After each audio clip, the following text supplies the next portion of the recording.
What's up, What's up, my buddy? friend? How are you? Oh, doing good. How are you doing? Good, good, good. Just got it going there. I'm gonna invite that other guy, the other drafter. Let me pull up this All NFBC, right. the NFBC board real quick. Yeah, you know what? I'm going to do the same thing. Yeah. Let me see. Let's invite this guest right here. So here is this one. We'll scroll this over to the last picks. So your last picks were looking good. You finished it out pretty good there, huh?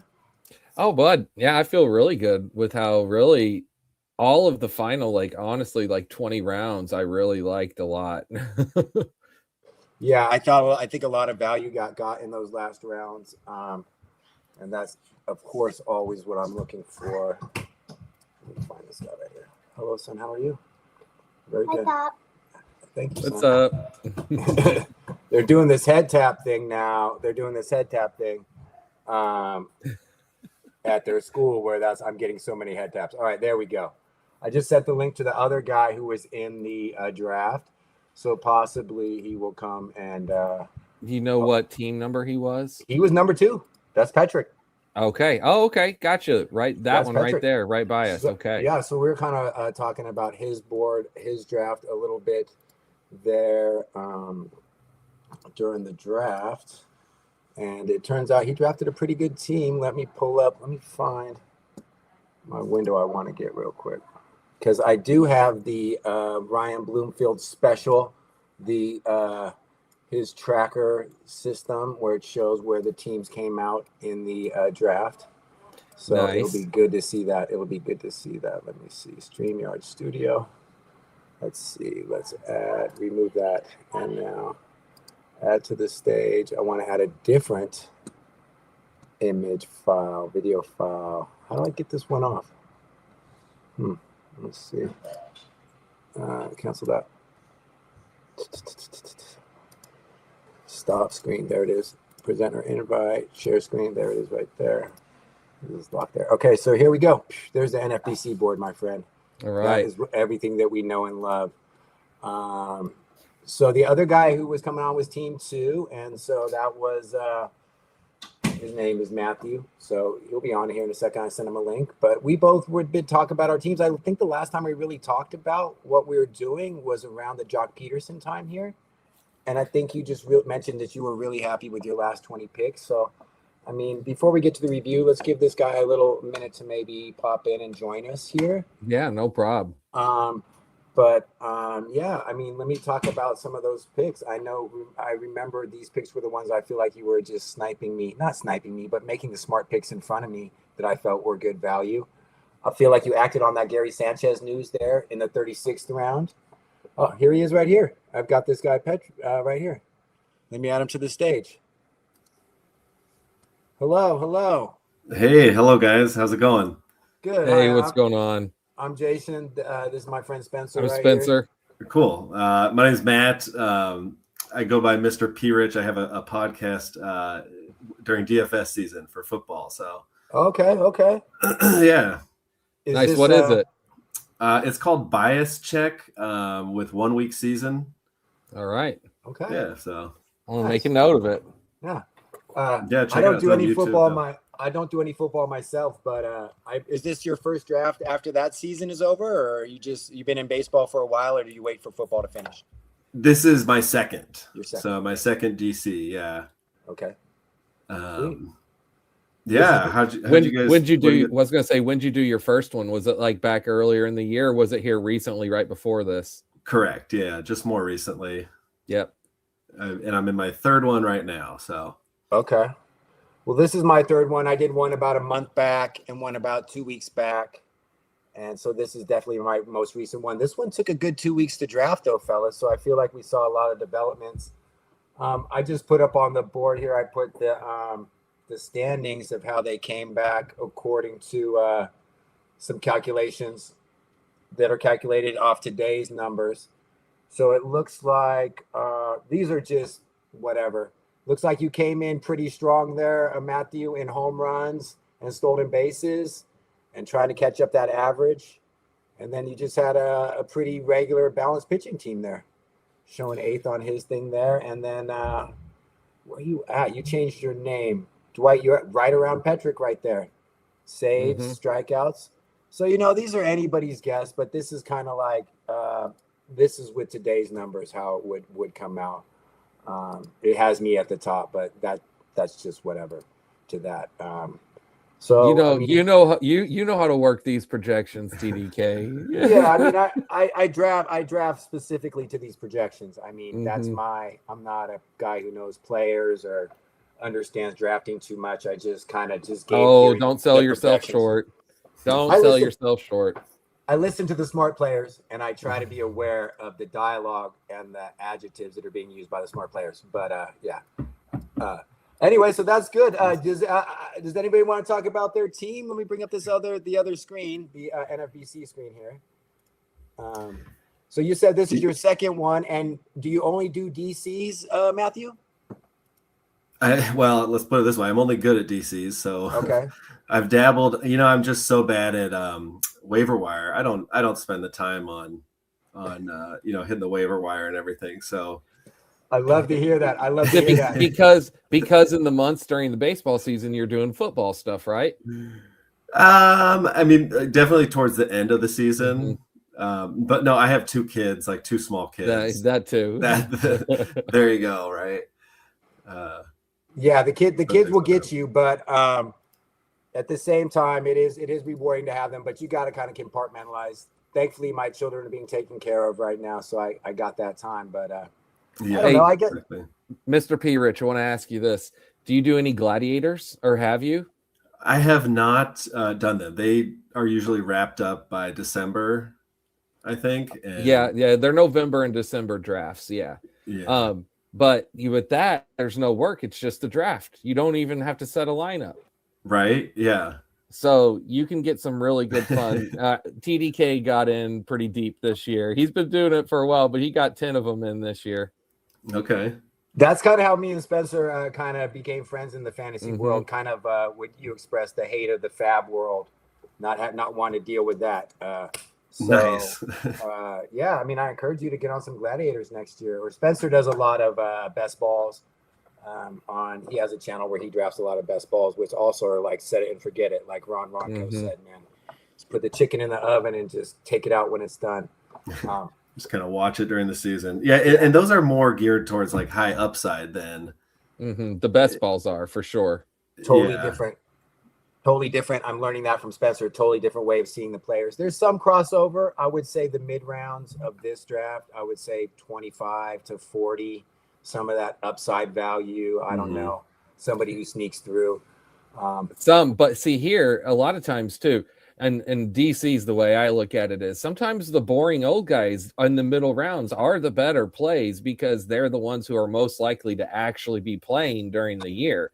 So whenever you need to put them in, you know what I mean? So really with best ball, that's just this whole other monster. And than this, or I should say that this is a whole other monster. Yeah. Yeah. Well, I'm looking at your team, Matthew, and I see that you've like right in the middle on innings or at bats. What do you concentrate on? I see you started off. You had to start with the chalk there, with Judge. Yeah. And then Alonso second round. That Zach Neto pick. That's a 30-30 guy in the third round. You have to feel happy with that. So you're pretty set there. And then it looks like you had to get back into pitching. What are you trying to draft for off the first chalk here to get your team back where you want to? Yeah, I try to follow projections. I use the bad X. It's what I'm most comfortable with. I understand like what Derek's doing, so I know kind of when in my own mind how to kind of value his projections. Right. And then just trying to lay out who are the values, who are people that I can kind of grab throughout the draft. Have about 3 or 4 guys per round is kind of how I do it. And then just aware of what are my at least according to me, what are some like positions that I want to be aware of. Like shortstop, there's so many good shortstops, but then again, at some point, I think it's like, for me, it's maybe like around Dansby Swanson. I'm like, oh man, I don't want anything after that. But So- I noticed you went with the 2 shortstops you went with Adames and Neto up in the first 10 rounds. Yeah, and Yeah. Adames just kind of fell. That's kind of why I picked him. So Yeah, for sure. That's a good spot for him for sure. That's a good spot for him for sure. For I sure. will say though, if Hader doesn't pitch this year, I may have 0 saves on this team. That's literally what I was just noticing at your team. I was looking to aye. see who's your next closer, and I didn't see one. Nothing. So there's Finnegan, but he's not a closer. No. Matan maybe can get It some could saves be. at some point. You know, here's my Matan Alexis. pick was hilarious. I that was on the Super Bowl Sunday. Oh yeah, that's right. Yeah, I'm a Seahawks fan, and I was just like, I just lost total track of my draft. You know what's funny about that when you messaged me earlier is I messaged Spencer. I was like, of all the picks to time out in the Super Bowl, my handcuff. Yeah, because he was all set to take Matan already. I told Spencer, I was like, watch me get Matan, watch me get him like before the 30th. I'll feel so good about my Valencia shares. Let's go Cubs! And then it's like timeout, and I was like, oh, I mean that happens. And I was like, Phil Matan, yeah. Well, you know, I was looking. You sniped me on Valencia. Okay. We were sniping each other. I want to say, in this one, the snipes I saw that you got me on were Barger. I definitely thought Barger. I remember saying on the stream at the time, because in that round, if you see, I took Otto Lopez. I took Otto Lopez, and I thought Barger would get back to me here. Okay. But yeah, you got me there on Barger. There's some good picks in there. Yeah, I don't think I had a third baseman at that point, right? I don't think you did either, and for some reason I didn't calculate that in my thinking there. But yeah, I was watching what you were doing into the corner the whole time. This draft has taken 2 weeks. Is there any news that wrinkled your team up? I see Jason Dominguez is on your team. People are kind of low on him this week. I had Jackson Holliday. Is there anything else that happened in the intervening time that you're aware of? Hader's the big one. Okay. Everything else is kind of like, we'll see. Waldrop's hurt now. I just see him there. Is anything confirmed, or is it just? I don't think anything's confirmed as far as like timeline or whatever. But basically, what I heard, I think I'll search it real quick. I think I just saw it was like elbow soreness, which is just not. That's not great. No, so nebulous. Not for a Braves pitcher, right? I know. Yeah. Shoot. A couple funny ones that were like good news. After I picked Zach Veen, okay, a lot of positive stuff has come out on him. Yes. And I got him really late. Yes. So what's funny? I think you might have got me on Veen too. I was just gonna say this because I saw the Veen thing, and here's my first thought. So the guy's gotten clean, like he stopped drinking or doing drugs or whatever, which is great. And, I love that. But he's put on 40 pounds, and it's not 40 pounds of muscle. It's 40 pounds of fat. And he was super fast. And a big part of his game was stealing. Maybe he could be healthy and actually, I don't know. But I was honestly, my mind was like, ooh, like to me, whenever I saw that, because I'm like, do I want him now at all? Because Zach Veen is someone that I've been interested in for the last few years. So I don't know. I kind of looked at it, with that news in the opposite lens where I was like, man, I just don't know. And it's the Rockies. Yeah. I'd really love if he could just leave Colorado. Yeah. Well, I have Brenton Doyle too. So I guess that's another reason why that makes sense. That does just for my team, right? Yeah, Doyle's a great pick. I love Doyle. Yeah, I like that call out about drafting. I was trying to remember. Somebody told me make sure you know the difference between a lottery ticket and an insurance policy. And so you just said that despite the fact that Veen has all that upside, he's actually an insurance policy for your Brenton Doyle. And I really like that. That's kind of how I drafted my last few outfielders as well. I went with I can't even remember who did I go with here. I went with my outfielders. I went with were Robert Hassell to back up James Wood, and then I also got Tyler O'Neill to back up Taylor Ward. And let's hope nobody gets hurt. But in a DC, hopefully you don't have to play these players, but you would play some of them because the guys in front of them get hurt. Mm-hmm. So I like that call out on drafting Bean and why you were thinking about getting him there and why it was more of a value for your team than why it would have been for somebody else. So nice pick. Yeah, and then I was going to say one other thing. You were saying like what has changed in the last 2 weeks. I was looking at our closers. We didn't have a closer drafted between rounds 12 and 19, and it was like Griffin Jacks, and then the next one was maybe Dominguez or something like that. Griffin Jacks, and then O'Reilly O'Brien goes in the 16th round. End of the 16th Oh, okay, round. okay. 16th, and then after that's Abreu. And then Abreu. Oh, okay, so 16th, so 12th to 16th. Yeah. And just there's a lot of, like I feel like the closer market is going to shift a lot because we're going to get different news and everything and sort of more assurance on who the closers are and who's going to actually get roles and everything. So right. That's just something I'm interested in. And then my first draft, I got closers. I think I got Jansen, McGill, like another one sort of up in the at least closer 1, closer 2 territory. Right.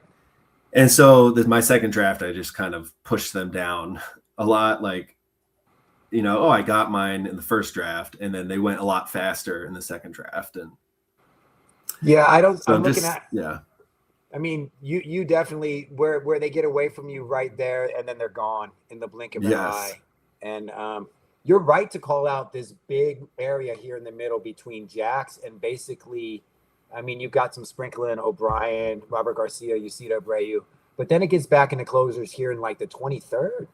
Like there's a big area there where it's just kind of like, and I guess those are the premium backup, premium maybe closers right there, those 4 guys. But yeah, you definitely didn't spend up on second closer doing that. What did you try to get back there? Was that you wanted to get Kyle Teal there? What was that? You got Adames instead? Like, because you're informed that they're going to get away, and that was a conscious decision in your draft. So, just yeah, that's it sounds like a mistake. Looking back, I thought I got such good value on Hader too, and so I think I was just looking for who was going to fall, right? And no one did. So nobody fell. Yeah, I believe I paid up for Palencia. Let me see the price I paid on Palencia. I like your team quite a lot. I think your team is really playable. That's like you're talking about those guys at the backside. And then you got innings. You got Mitch and Max innings. You got JP Sears. You got Ricky Tiedemann might be all right here at the back. You got some mix and match innings at the end. Yeah, you can play Dollander on the road. Yeah, stuff like home, that. Good pick. I had him in a dynasty years ago that folded. But yeah. That's a good idea right there. P. Rich, I will tell you this. You need to, my instant advice with looking at your team is be extra careful with what you're doing in the first month, setting your lineup, because for the first month, you may not have Hader, Zach Wheeler, or Waldrep. Yeah. So if you don't have those 3,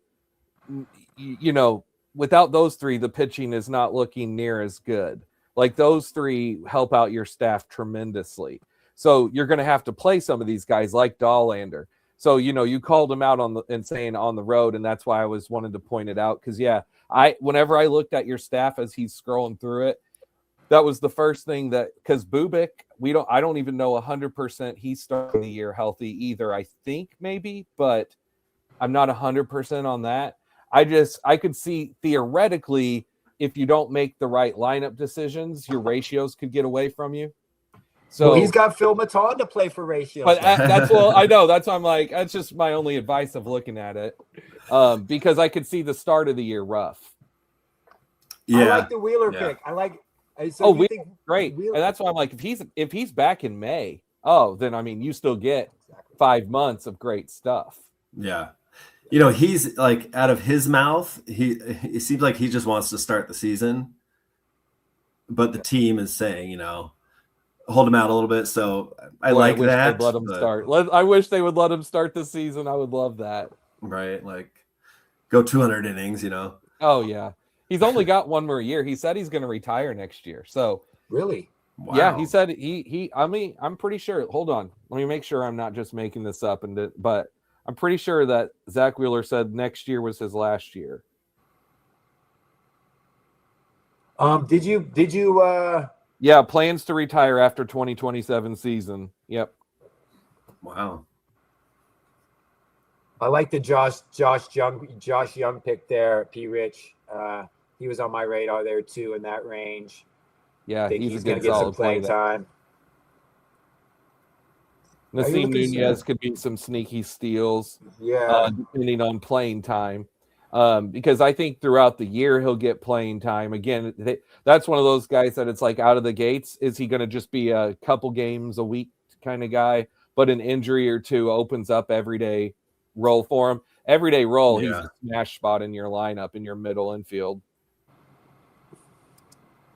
Sick. Yeah. I like Blaze Alexander too. Blaze Alexander could get a bunch of different eligibility. I mean, he should have second within 10 games because this is assuming Holliday misses the first couple weeks of the season. But if he does, Blaze is going to play second every day until Holiday's back. And then after that, Blaze will play all over. He's got third, but I could see him getting outfield or shortstop or, wherever they would put him.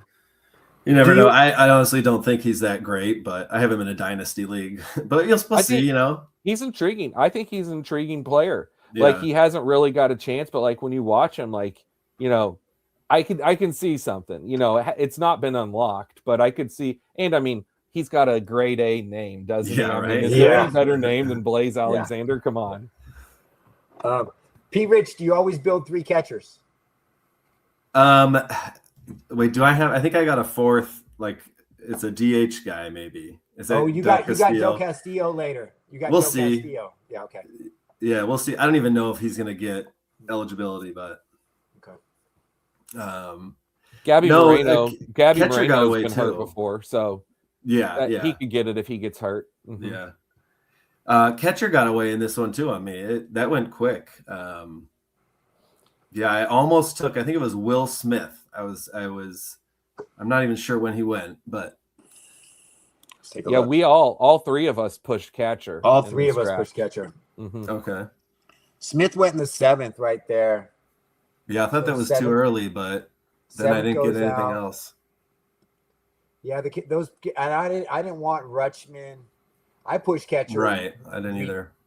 I pushed catcher really, really far. I'm happy with my catcher stack. I was just wondering what you were thinking there.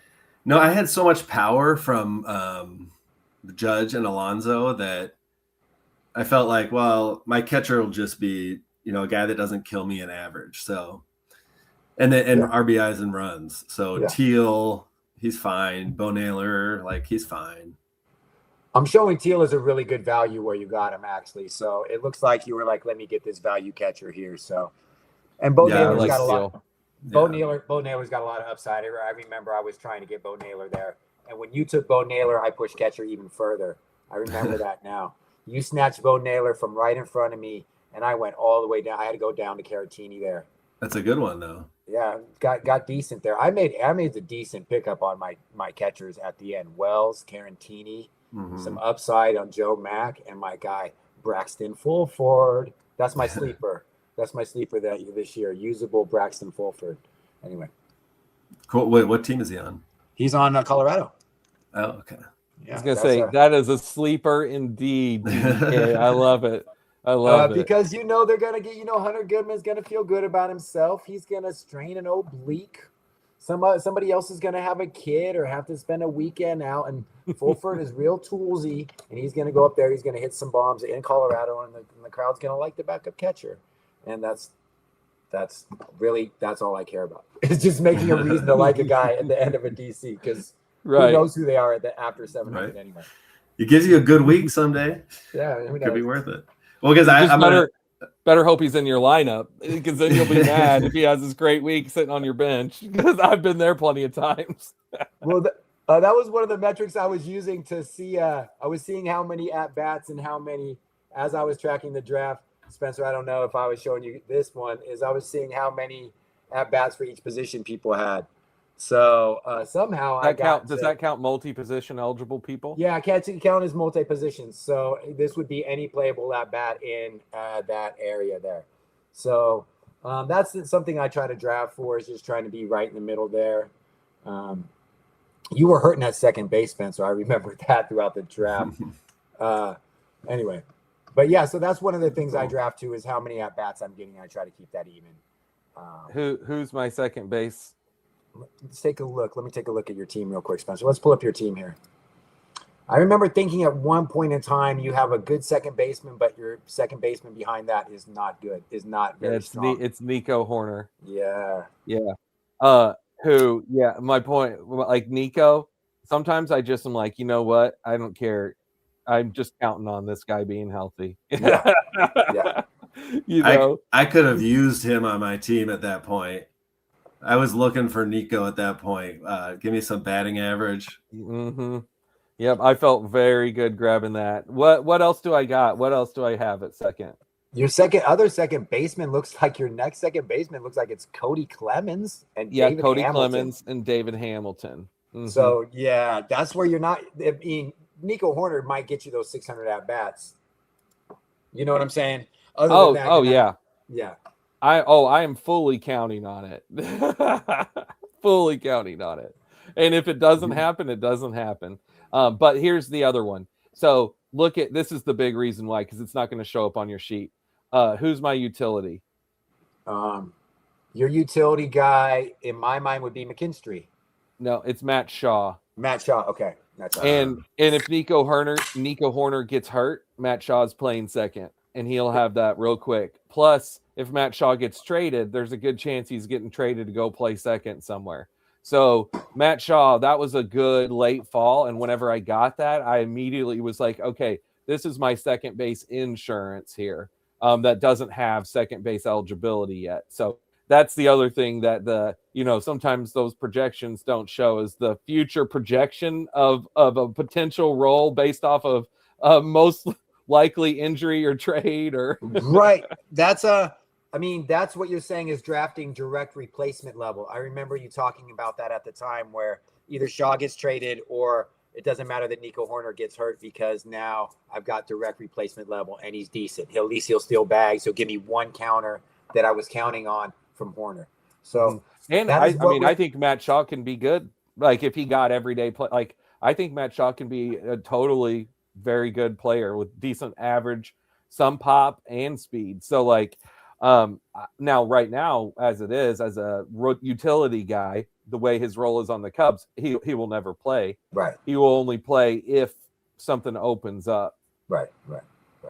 But that's an interesting case where, Matt Shaw, he's dropping because no one wants him because he's been replaced, but he only makes sense, on your team. Which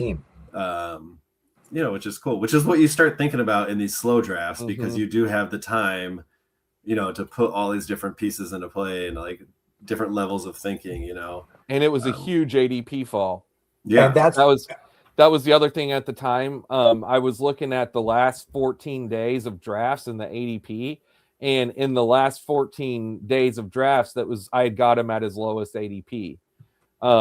So that was the other big thing. I'm like, okay, I got to do that. McKinstry, he could easily get second base eligibility because he can play everywhere. So that's another one too. That if the right, it only is 10 games. So it only takes Glaber getting hurt, because then to keep Colt Keith, they don't have to move Colt Keith to second, So most likely they would probably move, Baez to short from outfield and McKinstry over to second if something like that happened. It's just, so lots of moving parts in Detroit. There's just lots of moving parts, right?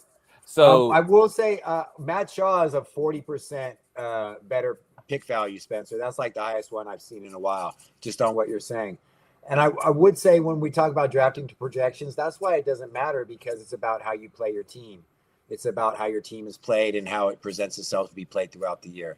And that's Matt, what you're talking about with Matt Shaw right there. Yeah, so it's just sometimes playing to things that you just because of doing it for so long that craziness happens during a baseball season. So, it's either going to happen or it won't happen. But when you've seen it happen so many times, you can kind of project out that scenario. And like as we moved down with my team, David Hamilton, after I made that pick, then the Brewers signed Luis Rengifo because Hamilton was looking like the third baseman after the Caleb Durbin trade. Right. So that was one that pick almost immediately got ruined. Now, it's not like I really was going to count on David Hamilton anyway, but he's a really good speed guy. And so I thought if he was getting regular at bats, that one could sneak in. And then Kike is the other one at the very end. You know, Kike Hernandez, he also could play anywhere. So, and at the very end of the draft, I was like, I got to grab him. I love him. Yeah. And he's going to be out for a while, but who cares? It's the last round. I'll sit back and wait. Hey, all my late round Dodgers, I'm like, they're going to play at the end of the year because the Dodgers are going to need innings and at bats. And that's when I need innings and at bats is at the end of the year. My Dodger role players that's when they're going to be in there. So, because I think the Dodgers will be pretty good to not play their stars. You know how it went down last year. Those guys will get some work. That's draft why all the. Sorry, I was gonna say draft all the Dodgers in AAA, right? They'll all see some starts. Speaking of that, look at my outfield there at the top of the bottom row. Ryan Ward. That's a big one. There you go. So Ryan Ward, I'd heard about him the last couple of years, like he just showed up on some lists, but whenever I was looking for who to pick, I saw his name and I thought, I've heard some stuff about Ryan Ward. So I looked him up and I immediately fell in love with this guy. Like literally just watching several videos of him, like hearing him talk in interviews and then watching him hit. He has been a monster. He's the Dodgers AAA all-time home run leader. I did not know that. Yeah, like he's like 20, I think he's 27. So he's a little older, so if he comes up, he'll be an older rookie, but he mashes. And he's played on like this Team USA for the non-40 man roster Team USA like a year or two ago. And he had this big game-winning home run. That was a big deal. And, anyway, like he just is a guy that I could easily fall in love with. Right. So that's where the fun of digging into these deep drafts. Like otherwise I wouldn't have looked into Ryan Ward for my normal leagues, No. But whenever I was looking at who to pick, and thanks to hearing his name being spout out on this podcast or that, and over time, it was enough just to stick in there to be like, let me Google this guy and look him up. And as soon as I did, I was like, oh man, Ryan Ward, and he's on the 40 man now. So if something happens to it's not going to take much. What if nothing? I've told you, TDK, I'm not a big Andy Pages fan. No. So like. What if he continues to struggle like he did to end the year? Now, he also could come back and be a stud. But my point is, what if he doesn't? Ryan Ward could take that job. Right. And for that pick there, that's a Dodger lineup pick right there. What if Kike don't get healthy? You know what I'm saying? Like all of these things are like, I took Gavin Stone, a guy I don't even like just because he might start a couple games for the Dodgers. You know what I'm saying? And I'm a Giants fan. But that's what you draft for in the last round. Another pick I like that you took there was Mateo. You got me on Mateo. So you know what? It totally got away from me on the news of Jackson Holliday, the Jeremiah Jackson. Jeremiah Jackson, yeah. Totally got away from me. I had a pick in front of that, and a couple picks got him. But I feel like you saw that, and that activated you on Mateo.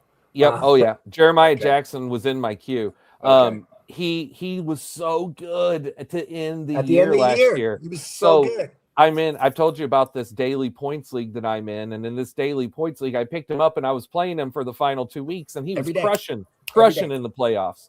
Flexibility. Those guys stand out to me. I'll give you a quick little rundown of these picks here and what my thoughts were. So, like we've already talked about Kike, Jared Kelenic. So everyone knows about Jared Kelenic's huge prospect status and then his failed major league time. And he's not projected. If you look at roster resource, he's not projected to play. But I was listening to, I'm trying to remember the name of the show. It's on MLB Network, and it's the one that has AJ Pierzynski. I can't remember what the name of that show that he's on. But anyway, they brought in Will Venable, who is the coach of the White Sox.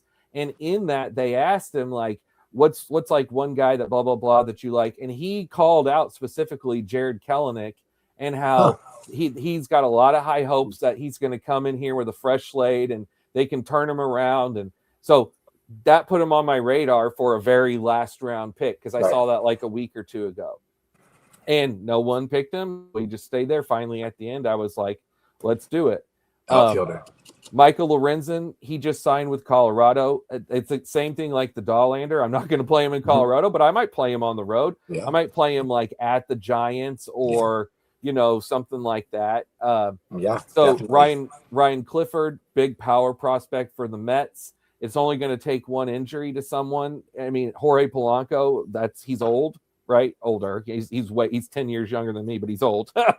So, you know, anything could happen there. Jose Alvarado, he's just a stud that I could put in at any time. Stud reliever. I don't know that saves will happen, but I don't really care, because literally he's been on my rosters for years now as someone who I can just rotate in whenever there's not starts that I like. Mateo, you've already said he could open up tons of steals playing time.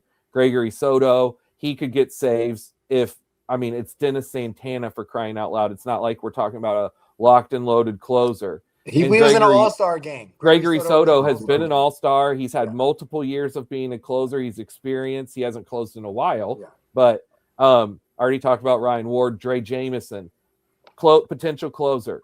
So who are the closer for the Diamondbacks? It's Kevin Ginkel and Paul Sewald. I mean, like, you know what I'm saying? And like Dre Jameson was a former good prospect who came up as a starter, was pretty decent. Like him and Ryan Nelson came up at the same time, and I put them together in my mind. And Ryan Nelson stayed healthy and continued, and now he's looked at as a good starter.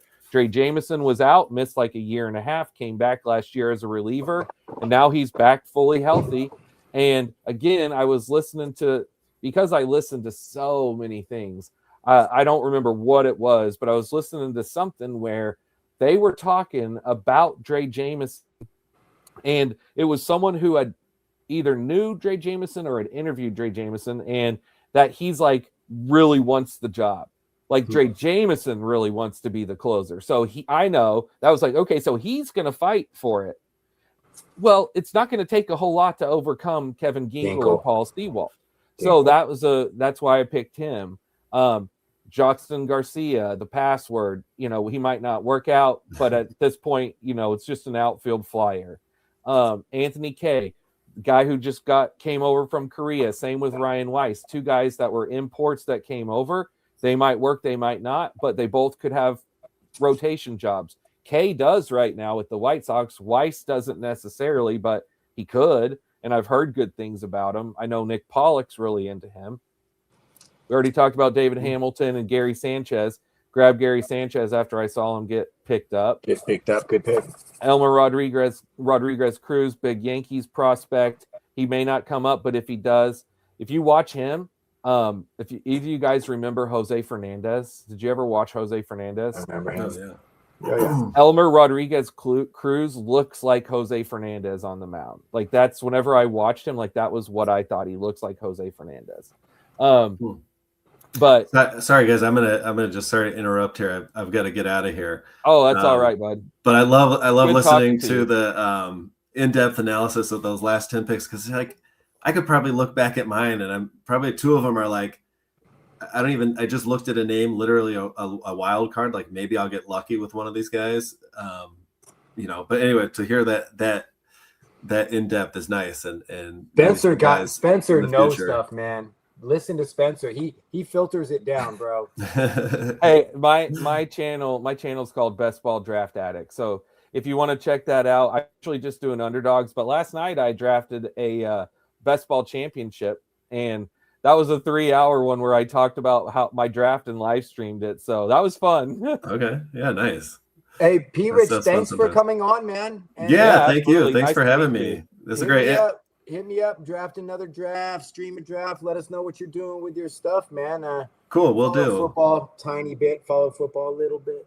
So. Yeah, I'm looking to put together something preseason about bias in fantasy baseball. Okay. I mostly do it around DFS, but it probably makes more sense for baseball as a season long thing, and especially as like main event ramps up and everything.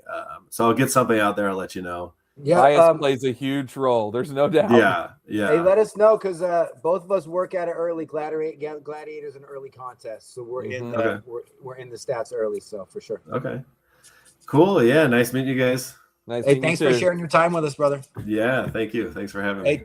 Good luck in this league, huh? Hey, real quick. Check back in later, huh? Real quick, Matthew, your Mount Carmel shirt. Is that Mount Carmel, Illinois? Yes, Chicago. I teach there. You teach in Chicago? Oh, okay. I live in Southern Illinois. I live in Marion, Illinois. Oh, okay. Yeah. Yep. So I'm about maybe an hour or so from Mount Carmel, maybe an hour and a half, something like that. Oh, okay, cool. So I was just wondering if that was the same Mount Carmel. Yep. The same one. This is actually big football school. This is actually the Mount Carmel state champion water polo shirt. Nice. Ooh, okay. Nice. No, I'm a California guy from Sacramento. Nice. So anyway, grew up playing water polo, not football. Okay. But yeah. Sick. Cool, guys. Anyway. Yeah. Check back in. We'll see you soon, bro. Yeah. Good luck on the rest of your pod here. All right. We'll see you later. That's cool, Jason. He's from where you live, and now he lives in the state that I live. Yeah, that's awesome. And he picked right next to us in the draft. I bet that dude knows people I know. Sacramento's super small. I guarantee you I know somebody who knows that guy. Yeah, me too. Mitch Richmond. Yeah. Okay, I'll finish what I was saying real quick. I'll keep going.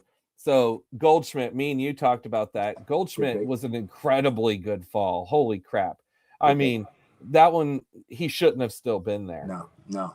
Steve, I'll tell you, we're getting to a couple picks that I don't feel as good about. It's crazy how I love the in picks because it's like they're only upside. These picks that I'm starting to get to are guys that matter more and I don't feel as great about. It's worse because it's like you're not as free to get whoever you want, and you have to count on these guys in a way that you don't have to count on somebody after 35. Seriously, we're about to get there as we move to the above 35 because to close it, Matt's is fine. He's fine. He closed. He looked good last year. He's got a potential rotation spot now. I like the Matt's pick. Heim, I love that. I know I got you on that one. That was during our live stream. Yeah. Adrian Morjon, I needed that. I needed that with Mason Miller. That one was us. I tried to push the Jeremiah Estrada that extra round back in that, and it didn't work. He didn't fall back, so I needed Morjon. Andujar, I loved that pick. Although since then they've got Nick Castellanos that may cut into Andujar's at bat slightly. I didn't know that. Oh, you didn't know Nick Castellanos? No, I didn't know Castellanos went over there. But I think that was just 2 days ago. So it was very recent. Now these ones. These are the ones right up here from Robert. I'm gonna start with Robert Stevenson. I regret that pick so much. I do, because I just maybe I don't. I regret that I didn't get Kirby Yates with him. Okay. I really wanted them both, and I had the opportunity when Jorge Soler came, and I took Jorge Soler, and then I maybe even also took Brandon Pfaadt. Let me look at it. Where did Yates go? Because I remember I pushed it too far because he was down low on the ADP. And when I didn't get him, I immediately was like, gosh, dang it. That Stevenson pick, now I hate. I needed both of them for it to really feel good. Yates went in the 27th. Okay, so let me move this over. Yes, Brandon Pfaadt. So was that coming? Which way is that coming? Did I take Pfaadt first, or did Yates go first? No, you could have taken him on Brandon Pfaadt. That's what it is. Because I messaged you right after Brandon Pfaadt, and I sent you the GIF of Anchorman Ron Burgundy jumping into the bear pit. I immediately regret this decision. Well, because I'm a big handcuff guy. I love the idea of handcuffing. I haven't drafted Brandon Pfaadt in a single Gladiator. I didn't draft Brandon Pfaadt in any best ball. Not a one in hundreds. I'm 300 best balls in, and I've not drafted him once. Wow. And I took him in this DC what am I doing? I was That's so why mad you at take him, myself. though. But that's why you thought to take him, though, man. I know Honestly, I did it 'cause you because hadn't like taken him. it was the innings. It was like I Yeah. think that, but look, I just it ruins the Robert Stevenson pick to have him on his own because that was one of my first bench picks, round 25. Yeah. And anyway, I just massively regret that. So I either regret Stevenson or I regret Fat or both of them now. So it is what it is. You live and learn, you make mistakes, but you got Jorge Solar in the middle there. So that's that I felt very good with. I really did. I felt very good with that. I was going to ask you this too. Your projection system, how does that, because you showed the separate thing, which shows like the per position. How does projections work for you whenever to take into account everyone's bench?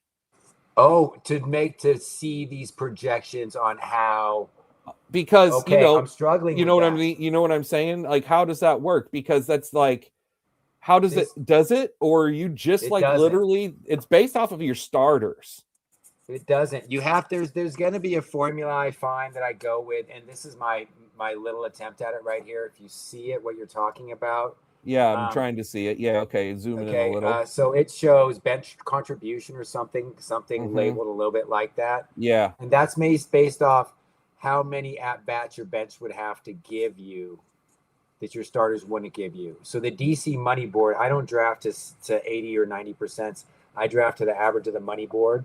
So that's everybody who won money. I just take the average of that. That's way higher than 80 or 90%. So that's just my baseline. I just have the highest baseline. So then I put the highest baseline on that was 7,681 at bats was the average on the DC money board. So then my starters got me this many at bats. So I figured my bench will have to contribute at that. So then I just did something real dumb. I just put how many home runs my bench hits per at bat and just put that in there. And that doesn't even really give me anything really good, because I have a formula that I'll share with you that I am developing that is a way. It's called degradation, and it has to deal with how much stats you can expect to return per round value of each player and how they degrade, how this new LV Marte stats might degrade into, say, 70% of what they are, and how you can predict that, and then how you would then predict how many degraded at-bats your bench would have to provide. And now the other thing you have to take into account for that I'm finding is your bench is better than its average, because your bench is better than its average because you're playing your bench for matchups, and you're not playing your bench for the shitty matchups. You're only playing your bench for your good matchups. So there's got to be a way to say your bench is better than your bench actually shows in its average. Well, so you need to. Well, this is where one of those things that I think no matter what you do, formula-wise, it's not going to be able to fully take it into effect for this. Right. And that is that people like these rookies, right? Right. Because these import guys that don't have clear projected roles, it's not going to be able to fully. So here's my problem with specifically where because you know, Jason, I absolutely adore these pages that you have. But you kind of put yourself down earlier, which is why I was like, don't count yourself short. You're a good drafter. You're like, oh, I don't really know. I just picked off the sheet. No, you know, guys, you do very well. Okay, thank you. But you keep that in mind a lot whenever you draft DCs. This is a DC suggestion I have for you. Right. And that don't make every pick based off of what the sheet says. No. If you have an intuition for. So, which is why I was breaking down some of the stories that I hear whenever I'm listening to podcasts or watching videos on YouTube or whatever it may be. Right. You know what I mean? If you have a narrative and you know that this can happen and that can't be captured in projections, right? I'm just like, you don't want to miss out on a good play and take a worse play because that worse play has the projections already. You know what I'm saying? No, that's right. And that's exactly right. I know not to value the average of your bench. Your bench is about how you can play it. Mm-hmm. So that's kind of goes hand in hand with what you're saying. Like, I know I'm not going to get all the production out of Tyler O'Neill and Taylor Ward. You know what I'm saying? I'm only going to get, like, say, 80% of both of those players put together production. There's things about the same team. There's ways to, like, quantify it to some extent where I believe there is a baseline way that you could apply that across general DC teams and know, yeah, I'm going to get this production. Like, this is my team, this is what my bench is going to give me. This is what my starters are going to give me. I'm still working towards that, but I think your point that you can't draft to that is exactly right. I think your point that you have to draft to how the player is going to be played by not you, but by his manager. And the projections don't reflect that. The projections just reflect what the smart guys think about the exit velocities and maybe the new ballparks and what the beat writer says about playing time. But the way that they go in, what you're talking about, the narratives, like, does this guy get lattes on Sundays or whatever? Those little narratives are kind of what make this playing time here in the end. So that's why I say I'm trying to listen to what you say and hustle the smart players. That's when you say I listen to a lot of stuff. Yeah.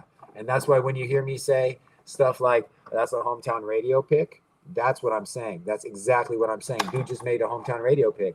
He heard something from the hometown radio guy. You know what I'm saying? Right. That Absolutely. he likes. Yes. That he likes.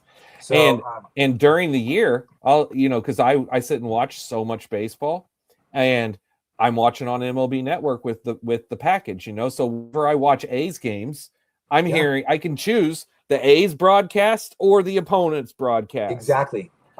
So I can listen to whatever local broadcast of game that I'm watching and hear what those guys are saying. And especially if you get on there in the pregame and you listen to, where they go into things, you can make a note of this during the year and help you with your leagues where you have fab.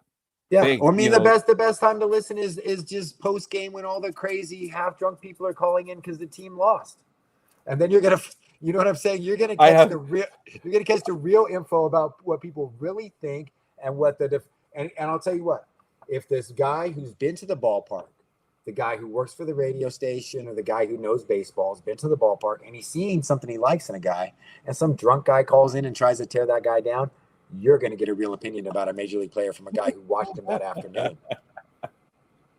I'm not kidding. I'm not kidding. That's why you will see that I drafted Giants. I drafted Giants pitching, bro. I drafted Giants pitching. And I was like, oh, I'll know when to play them. I'll just listen to KNBR. You know what I'm saying? Oh, that's so great. That's awesome. Yeah, I see. That's something that I've not done since. That literally brings me back to my childhood, because whenever I was a kid, this is how much of a sports nerd not only am I now, Jason, at 40, but I have been since I was a teenager.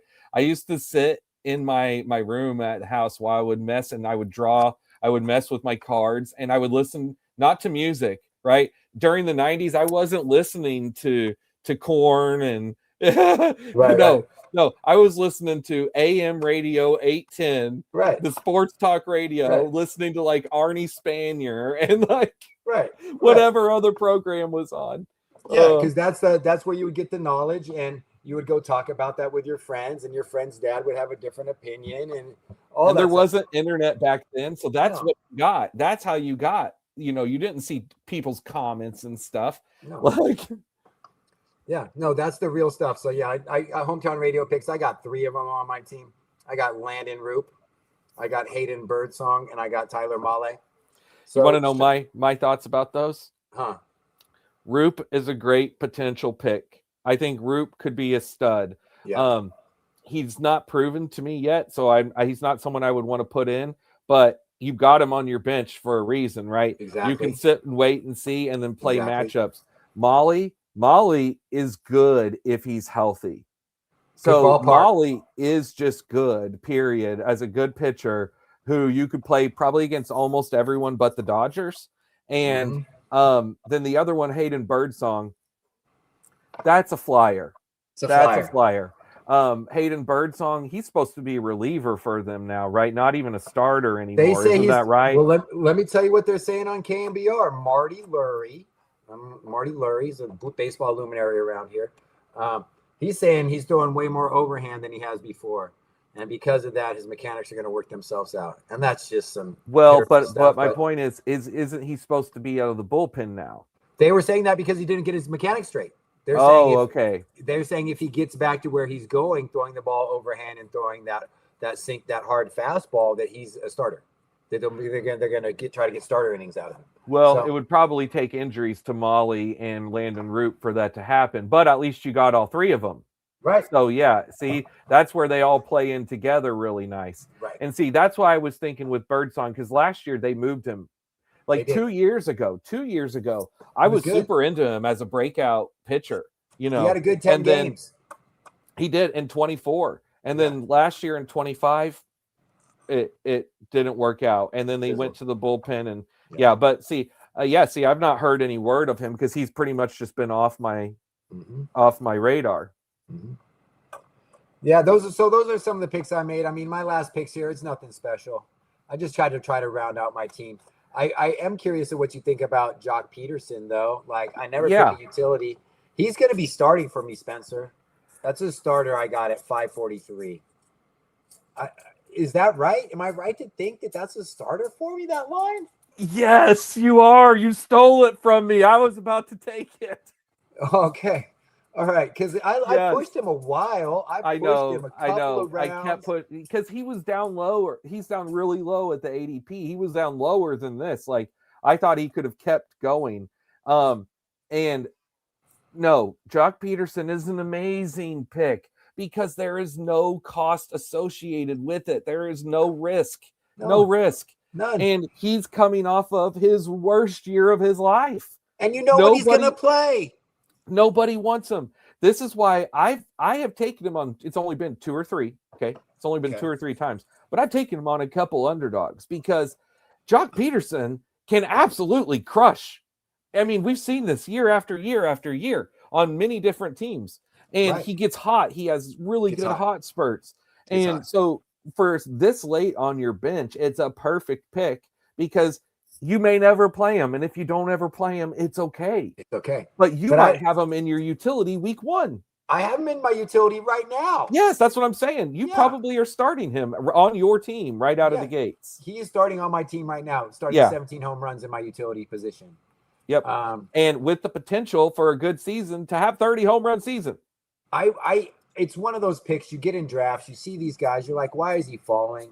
What's going on? And then you're like, well, there's something wrong with him. There's somebody knows something that I don't know. There's something wrong. It's because he was so incredibly god awful last season. He was absolutely unplayable. True. And if you did play him, he actively destroyed your team because he didn't homer at all, and he was hitting sub 200. That's true. He didn't homer at all.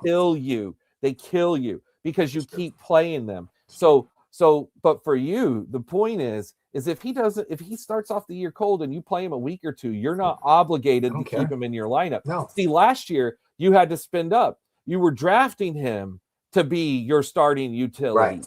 So you as the owner feel obligated to have to play him. And you go, you're like, I don't want to take him out of my lineup because the second I take him out of my lineup, he's going to crush 3 homers. Exactly. So that's what you get at. But when you get him down here, that doesn't matter.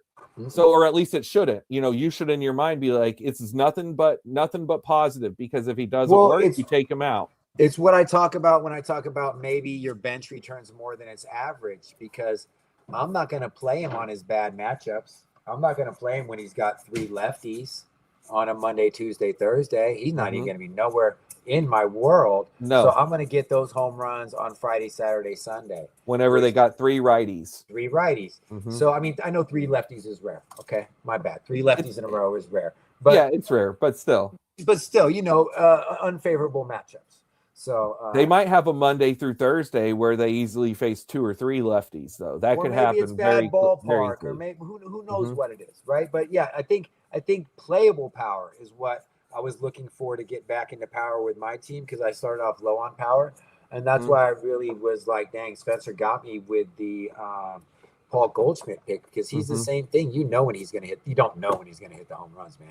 You know when they're going to give him the opportunity to hit the home runs. Here's the big difference with Goldschmidt and why I took Did I take Goldschmidt before Peterson or how did that work?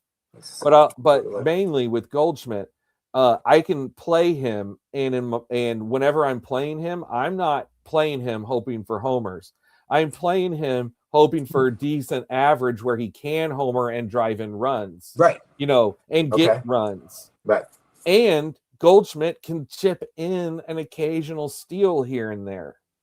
But You know, you're always getting favorable matchups with but him. it's The Yankees favorable. are always going to play him in favorable matchups, and you're going to be Right. able to see that as a major league manager. And in that way, it's going to help your bench return more than average. And a couple injuries, and the Yankees, I say it all the time, Yankees get hurt like crazy every single year. Every year, you can count on it. Yankees will have, at some point this year, we're going to be talking about the Yankees where they have 3 or 4 guys that are not even on their team right now that are going to be in there because everyone else is going to be hurt. It's going to happen. You know what I pulled up there because I was looking for playable power, and I guess if you look at right here, the player I picked right after that was Edward Julian, and I really like that pick in terms of playable power as well. Yep, I would have taken him. He was in my queue.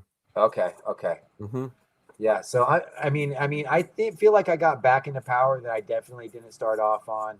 You did, and then you added speed with Fraley, Ezekiel Duran, and Robert Hassel. They only will go in your lineup if you are searching for steals. Now, Fraley is the exception because Fraley has a chance to actually be a good player that could play regularly. Like you could have yourself a player in Fraley that you could actually have in your lineup consistently.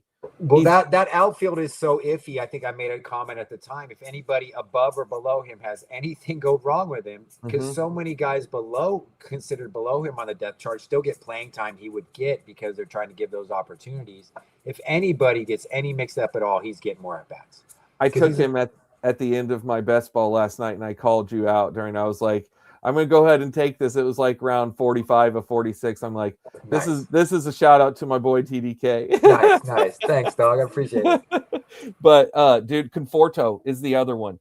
So him still being a free agent, no one wanting to touch him. Also coming off the literal worst year of his life. Nothing but upside because Tell me somebody doesn't sign Conforto for trying to get exactly those projections that's showing 11. I'm really surprised that he hasn't signed already. Yeah. I mean, so that's what I was trying to do at the end there was just kind of bring my team together. I got Tobias Myers. And Tobias Myers is a great pick. I like him. I've always been high on him. So I feel good about that. He could be a guy. So why I like Tobias Myers is because since he's been up 2 years, he's one of those guys that you can kind of put in there and play, and he's like, you don't feel like he's going to blow you up. No. You know, there are some guys that you're like, okay, let me look at your team.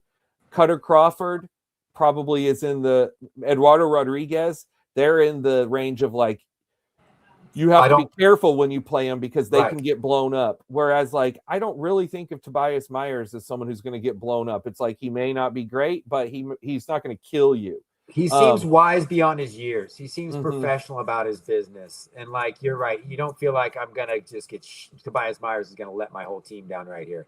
Yeah, no, I like that. Cade Povich, you got me right before. I passed him, and then you got him around before it could come back to me, I think. It was at some point where I had him. I was going to click him, and then I waited, and then you grabbed him, and I'm like, of course, he got him. But Cade Povich is a great breakout pick there. Hey, I was high on him a couple years ago, but I tell you what, that's one I've drafted just on the amount of adjectives I've heard smart players throwing around about him. I mean, I did my diligence on him, but everybody's talking about Cade Povich.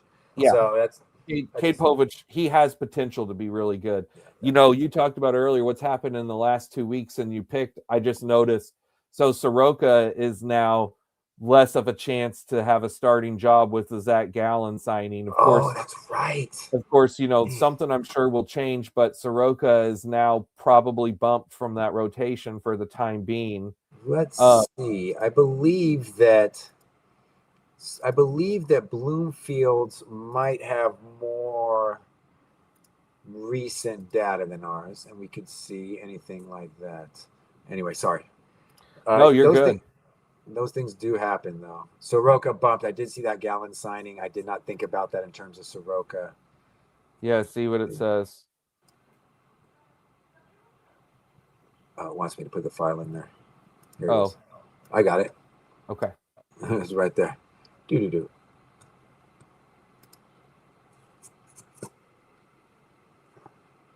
See, so, and my team is this one. Registers. See, this Tool Bloomfield male is pretty nice, man. It's awesome. It's pretty awesome. See, Soroka. They got him 111 innings pitched now. And Yeah, my projection, yeah, he's down. Mm-hmm. Yeah, he's down 5 starts. They got him 5 or 6 starts off there. That's why I'm like, things will happen. He still will get starts. You know what I mean? Eduardo, but you've got Eduardo Rodriguez. At least that's one where if Eduardo goes down, then now Soroka goes in. You know what I mean? So like that could work out that way. By the way, I didn't tell you this at the time. I have loved Matt Brash ever since he came up. So I adore the Matt Brash pick. He's a stud that I have been waiting for him to be a closer, and it's not happened, and it won't happen. But you have Munoz. So good. God forbid if something happens to Munoz, Brash could be the guy who steps right in. Now, I also plan to get Jose Ferrar. He got. I was going to say, or you could have added Jose Ferrar, so that was in your plan. No, yep. I drafted my relievers trying to get these handcuffs, man. My whole deal was to get these handcuffs. Those Matt Brash, I am so high on as just a baseball player. I love Matt Brash. My wife even knows Matt Brash's name. I'm so high on Matt Brash. Oh, that's hilarious. You're too high if your wife knows his name. Yeah, I mean, if Ferrar got away from me here. I went Ed Rod, and as soon as I was like, the guy took Ferrar, I was like, dang it. But yeah, I got handcuffs. I got Brash to handcuff. Why not handcuff? Why not draft? If you got top closer, why not handcuff him? Yeah. Crazy. And, your Grant Taylor pick is awesome. That could be an amazing pick. Garrett Whitlock. I told you those two. I absolutely adore those picks, and they can be instant guys you put into play any week. So it's like, here's the thing, though. It's like you saw where you had to take those two. Yeah, I had to pay. You had to pay. Jose Alvarado could be the exact same thing as them. Hey, man, Jose Alvarado was a great pick. That's a straight sniper pick. I would have taken him as my 7th reliever. You went 7 relievers. I went 6. Jose Alvarado is a proven major leaguer. And it's like, I mean, all those guys are going to get saves. He's going to get some saves. Out of the All-Star break. Saves don't even matter for people that are as good as Grant Taylor and Garrett Whitlock, though. Right. Like saves, yeah, they're great. You know, it'd be awesome if they give you a win or a save when they're in your lineup.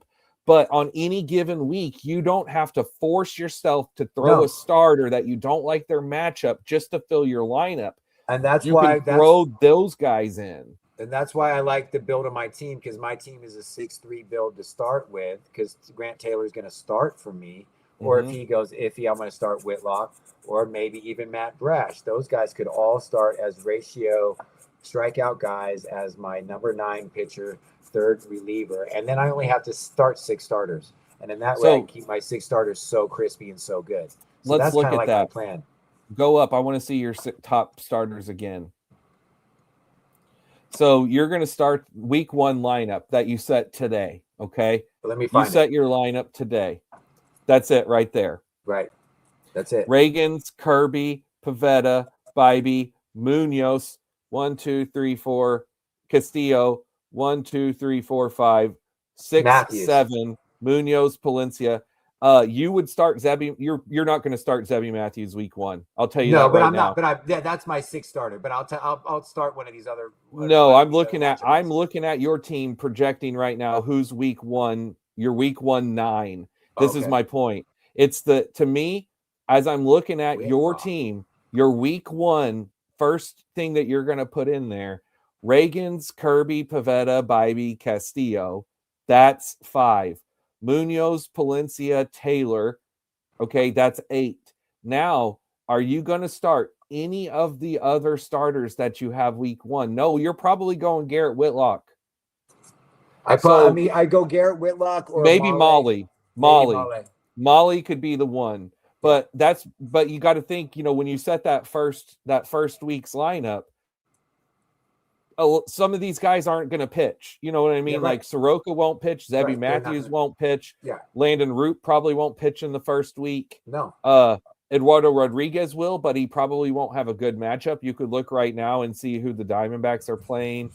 Well, also we have to remember you have the first weekend, right? Because we start Thursday through Saturday, and then we have the first full week after that. Okay, so see, that's a whole period. Okay, I see. Yeah. Scoring period. The first game is Wednesday night. Okay, Wednesday night. So that's the first game. So then we'll have Thursday, Friday, so Thursday, Wednesday, Thursday, and then we'll set our lineup again for hitting for Friday, Saturday, and Sunday. But your pitching will be whatever you make it for that Thursday through Sunday. Then you'll set your lineup again the next week. But you're going to definitely, because in that first few games of starters, those guys are the only ones that are going to be projected to start, those top 5. That's why I'm like, but here's why I love your Garrett, Whitlock, Matt Brash, and Vesia. It's because after Luis Castillo, all of your starters are mix and match guys that you may not play. You can't count on them to play, but all 6 of your relievers you could play on any given week.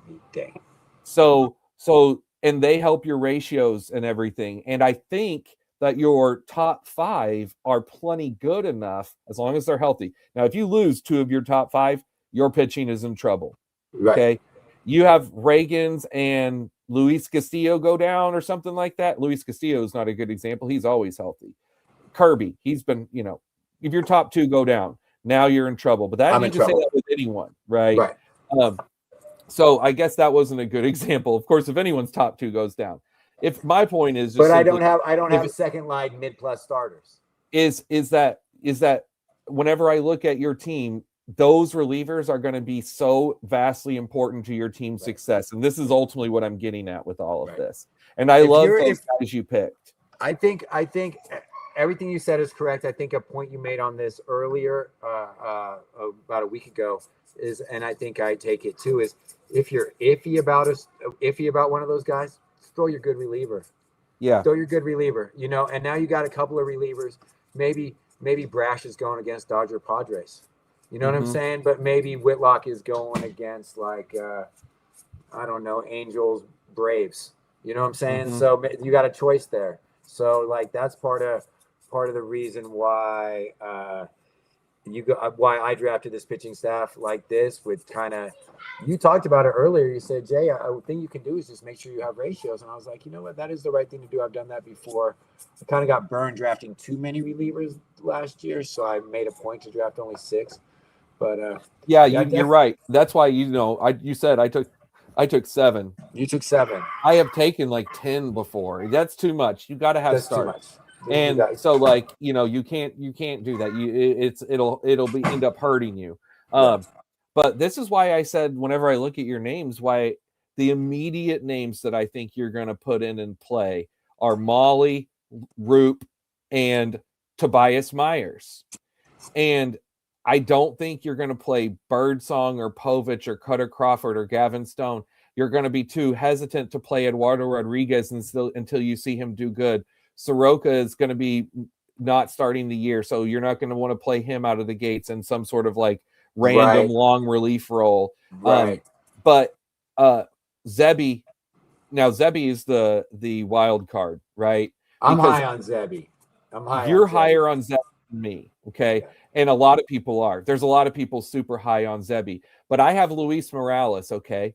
To me, Luis Morales and Zebby are the same type of thing. And I'm not looking at playing Luis Morales at all until I see him start producing where I feel okay, you know what I mean? It's not like I'm going to be oh, I want to put Luis Morales in my lineup out of, no, I want to see him be good. And I'm not going to want to play Luis Morales in Sacramento.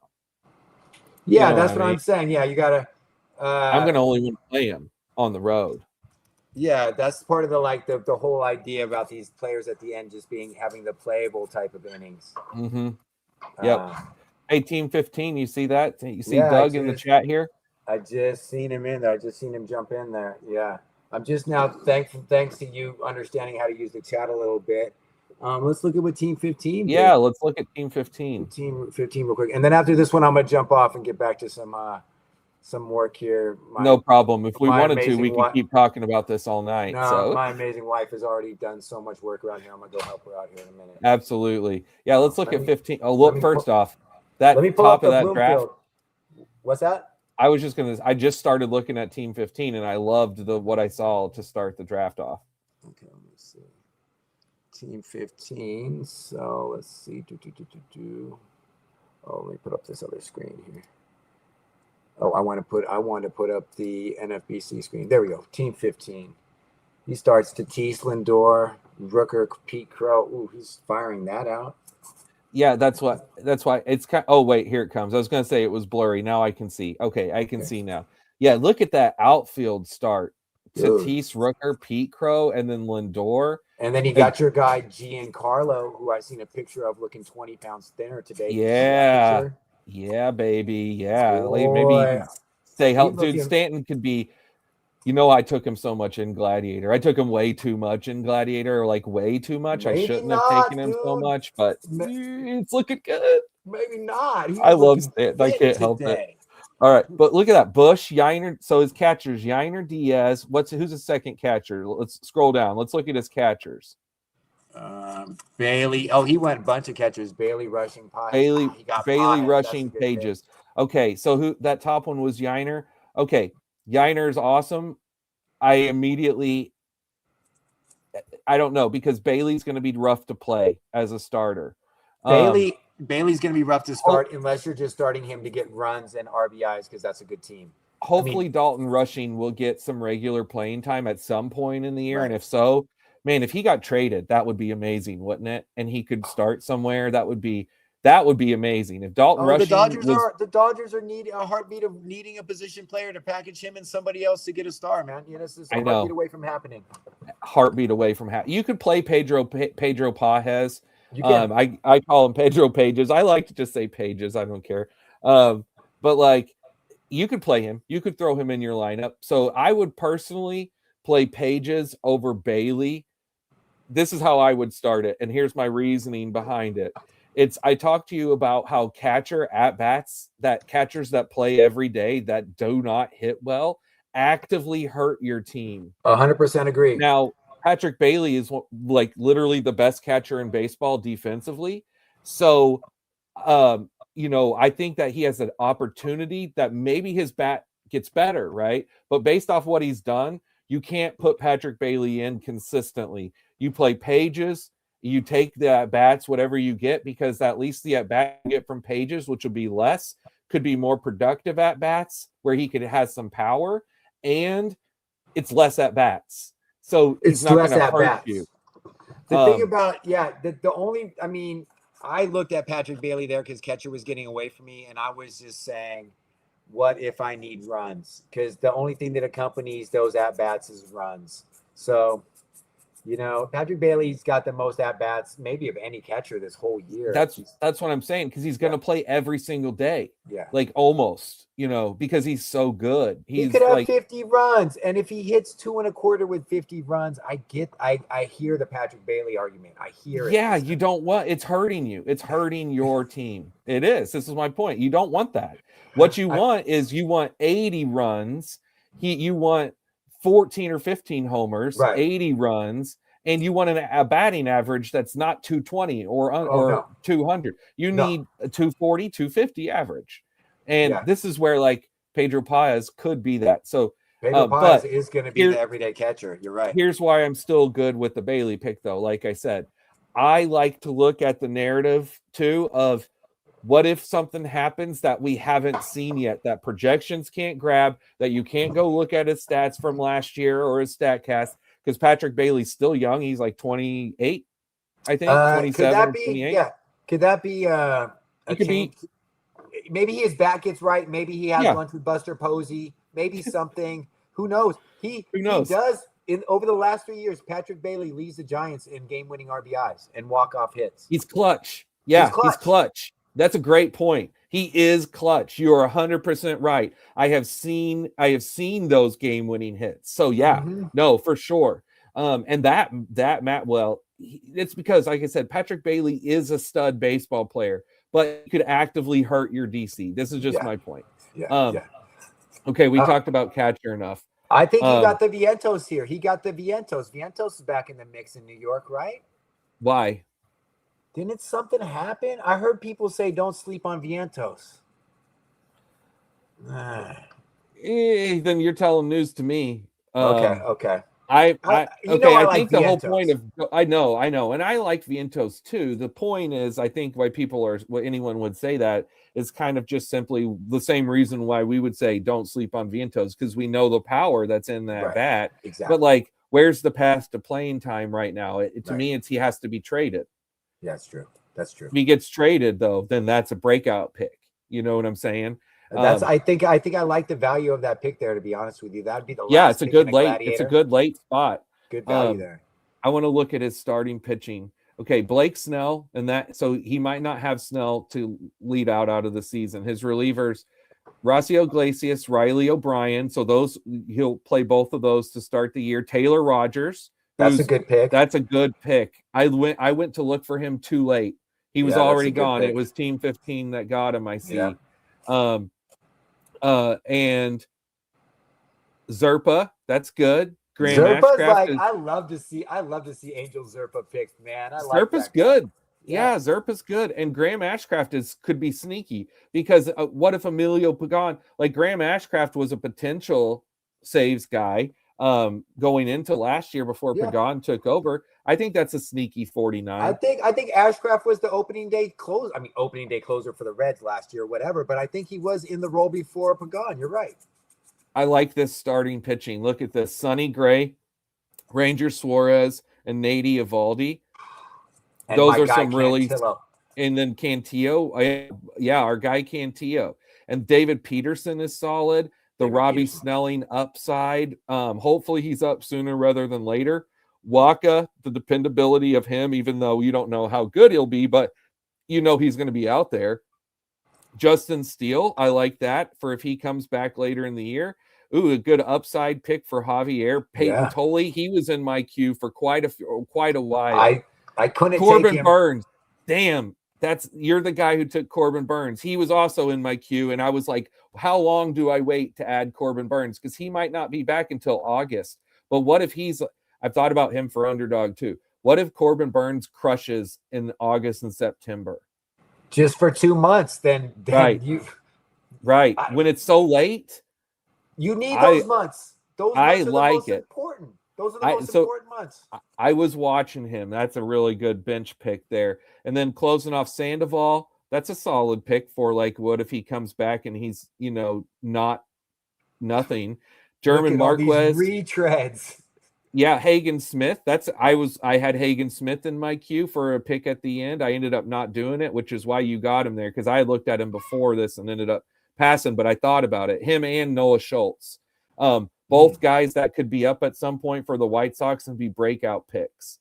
AJ Blueball. Yeah, I love that name. AJ Blueball.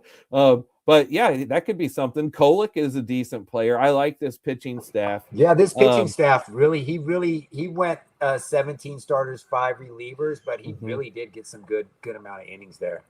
Yeah, Doug says, Vientos is a bench guy for him ideally, definitely. And when you think of him that way, then see, it's like the Jock Peterson thing I was saying. When you are not, or for me, Paul Goldschmidt, when you aren't counting on a guy and he doesn't have to play, right? But you know that the upside exists, that it's not going to take a crazy scenario where all of a sudden this guy is crushing and you can put him right into your lineup. And that's what we're saying. It's more value than an average bench if you know when to make that play. And Vientos, I guess that's why I like Vientos, because I don't know. I think he's closer to 25 than 19 for me. And he says, I have Beatty also. I'll figure. And Beatty, you could probably put in your lineup week 1. Yeah. No, but that's the good double play right there. That's you got to think about that in DC. Yep. Absolutely. 100%. Do you have any other Mets? Was there any other Mets on there, or was just those 2? Let me see if there's any other Mets here. Those 2 are enough. I was just wondering. Just seeing if he has any. Oh man, let me look at some of these other names here after the top ones I didn't see. I noticed Wilson Contreras. I love Wilson. Torkelson, my boy Matt McClain, Stanton, like you said, Big Ernie Clement with all his eligibility, Victor Robles in this speed. Doug, I'm a big fan of your team, buddy. His team's looking. This is a good one. Team looking solid, man. And I was gonna just review your innings pitched and at bats. You might be a little light on innings pitched there. but that's just because those arms. That's just because the projections aren't reflecting the amount of starts you're probably going to get. But you're good on at bats. So did you see Lindor? That's his other Met, Lindor. Lindor. You've got a lot of counters off your bench. You might be a little light on strikeouts, but your bats will play real nice. Back to back, Contreras and Torkelson. Oh, I remember And then Matt looking up. McLean. I remember looking up and seeing that Torkelson was gone and feeling like, damn, I was trying to let Torkelson get back to me. I don't think I had first baseman at the time. I'm very high on Torkelson. I agree, that's a good pick there. Yep. I see what you're saying, light on strikeouts, but that's if Snell plays and is healthy, that will help that out a lot. He can shoot up your K per 9 percentage, but right now you got to count on Snell being out, which always sucks from your first pitcher. But when you took him back 2 weeks ago, there was no reports about him being hurt or anything. It's Blake Snell, so you kind of know that's the risk when you draft him, period. Hey, and on Blake Snell, just a note, I draft him on ADP. If he's there on ADP and I need a pitcher, I draft him. I don't think twice about it. I took him in Gladiators. Now, see, here's the thing, and me and you talked about this. Gladiators is different though, because I even value someone who is not going to pitch all season that might only have 100 innings. But if those 100 to 120 innings are elite, then I will take it. Like, look at Waxman's team that won last year. Exactly. I mean, that happened. And this is just an example, but it's happened. His is just the most recent example. Right. My team, whenever I finished second in the first year, I had that happen to me. I think I told you, Miles freaking Mikolas was on that team. So, I mean, like, things can happen that you don't think are going to work out. Miles Mikolas, who is actually one of the players who does not show up in my sheet because he's so lowly rated. He's so bad. He didn't even 709 wasn't even available for my computations. So bad. But I will say this, I will never be upset at Mikolas because he was good for me that season. He did help out that team. And he closed out the year with his best game of his entire life on the last day and helped me be like this close to beating and coming back and winning. And I drafted him high the next year. I heard Justin Mason talking Miles Mikolas. I looked into it. I was like, oh, he's turned the corner. This is the kind of pitcher I like. Middle-aged guy who's got no stuff, but he's got stuff, and he's a pitchable guy, and he's playing for a team with bats. I bought into it, man. I had shares the next year. Off that last game of the season, finishing strong, all that hype. No. It's a shame. That's a shame. That's a shame. Because it did not work. And the thing is, it's not like I normally would have drafted him either. It was just like that was the first year of Gladiator, and I threw him in as my last because at the time where there had never been a Gladiator before, nothing to look back and see. Nobody knew. I literally was just trying to work out in my mind, like what type of picks you want, guys that could be dependable innings at the end. And so that's why I drafted him, because I was like, well, if anything else, he should be healthy. He should be healthy. And he was.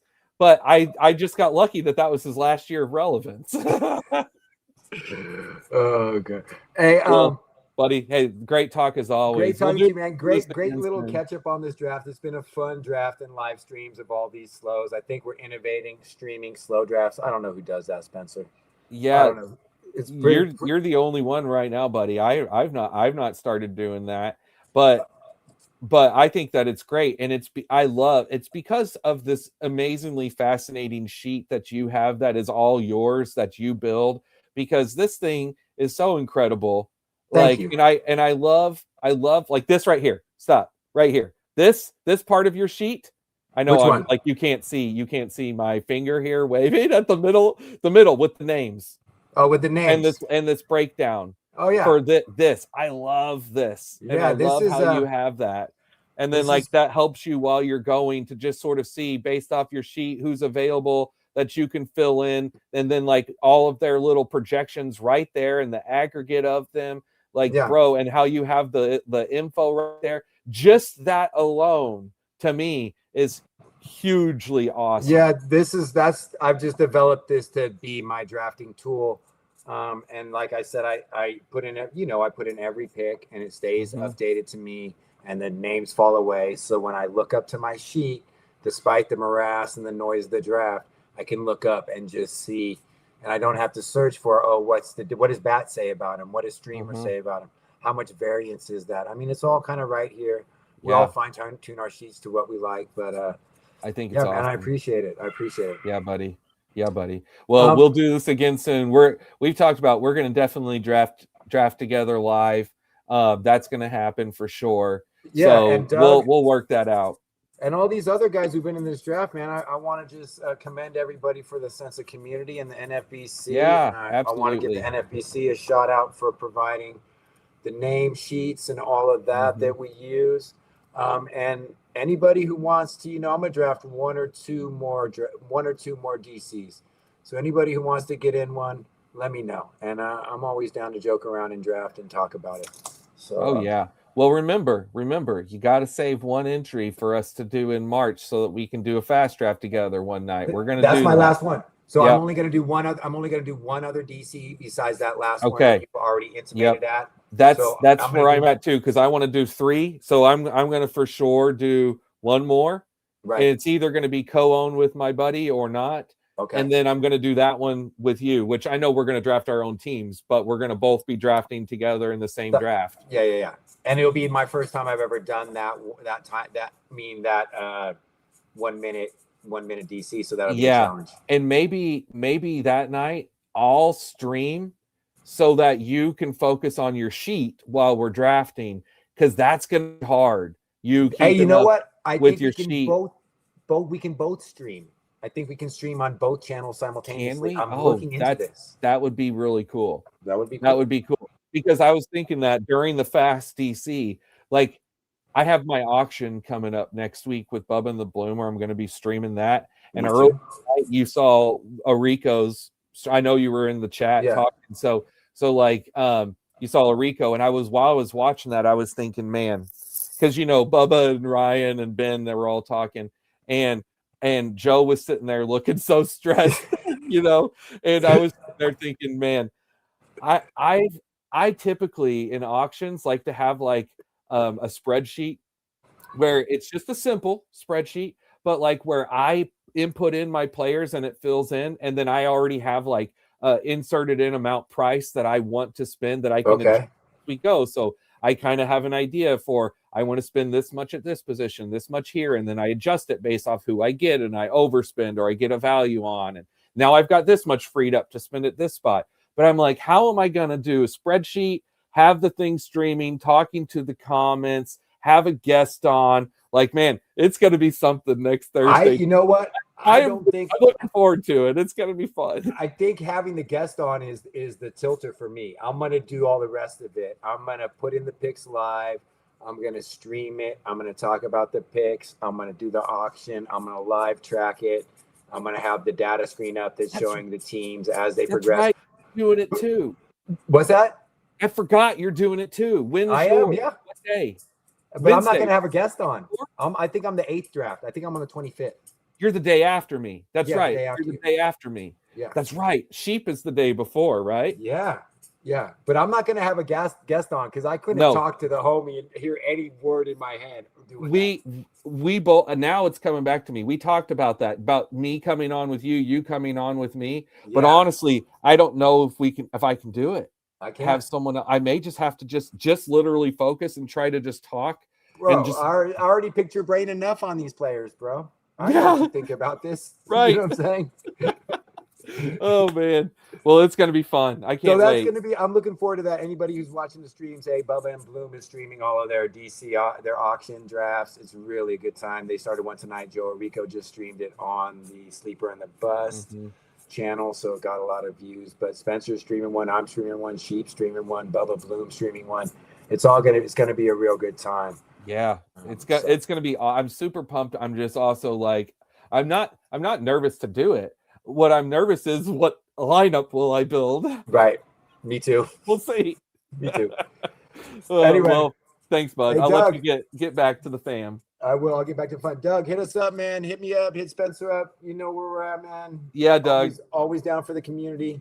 Great team. Great draft. Keep it going. Spencer, I'll speak with you in the next couple of days when I see some crazy news or something, or maybe Sounds I'll jump good, on bud. your best ball stream before. I'll be streaming tomorrow night doing, and remember too, you got to come on and do one of those with me. You got to do an underdog with me before the year ends. So yeah, I'll definitely get one of those. Yep, we'll plan that out coming up soon. All right, buddy. Thank you. Brother. I'll see you soon.